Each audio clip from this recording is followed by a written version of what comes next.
Dans cette vidéo, nous allons expliquer les différents types de structures syllabiques et les différents sens d'écriture qui peuvent être différenciés en fonction du système d'écriture d'une langue. Mais d'abord, qu'est-ce qu'une syllabe?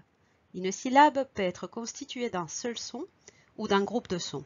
Chaque syllabe comporte au moins une voyelle, souvent en combinaison avec une ou plusieurs consonnes.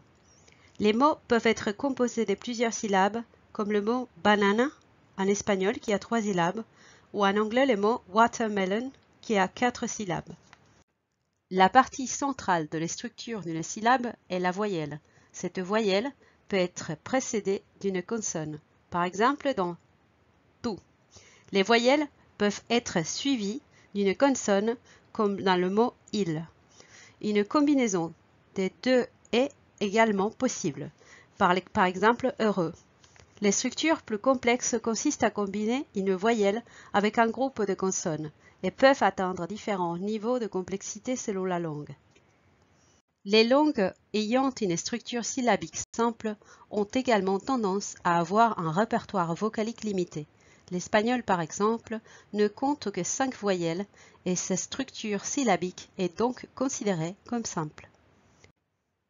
Un autre exemple est l'arabe, qui a également des structures syllabiques simples. Les langues à structure syllabique complexe ont tendance à avoir un large répertoire de voyelles. Par exemple, l'anglais est une langue bien connue qui possède une structure syllabique complexe avec des syllabes très longues.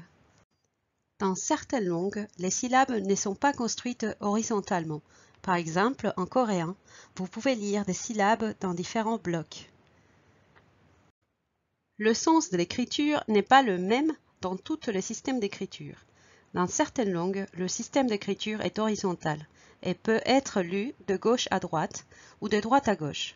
Dans d'autres langues, le sens d'écriture peut être vertical, de haut en bas. Le sens d'écriture le plus courant est horizontal, de gauche à droite. L'alphabet latin ou le système d'écriture arménien, par exemple, se lisse dans ce sens. Il existe également des systèmes d'écriture à direction horizontale, de droite à gauche. Le système d'écriture arabe ou hébreu en sont des exemples. Dans de nombreuses langues asiatiques, le sens de l'écriture est vertical. Elles se lisent de haut en bas et de droite à gauche, comme c'est le cas dans le système d'écriture coréen. Certains systèmes moins courants utilisent le même sens d'écriture verticale, mais de gauche à droite. Le système d'écriture mongol en est un exemple. Enfin, certains systèmes d'écriture utilisent plusieurs sens dans leur écriture.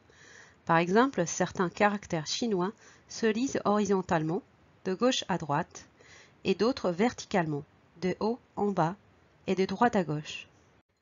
Le japonais est un autre exemple de système qui utilise un sens d'écriture variable. Depuis l'avènement de nouvelles technologies, et notamment avec l'utilisation des réseaux sociaux, il est de plus en plus courant de n'utiliser que le sens d'écriture horizontale de gauche à droite. Dans cette vidéo, nous allons expliquer les 3 types de sens d'écriture les plus courants et cette carte montre où sont utilisés dans le monde. Le site Omniglot donne un aperçu des nombreux systèmes d'écriture, ainsi que des informations sur les différentes orientations qu'ils peuvent prendre.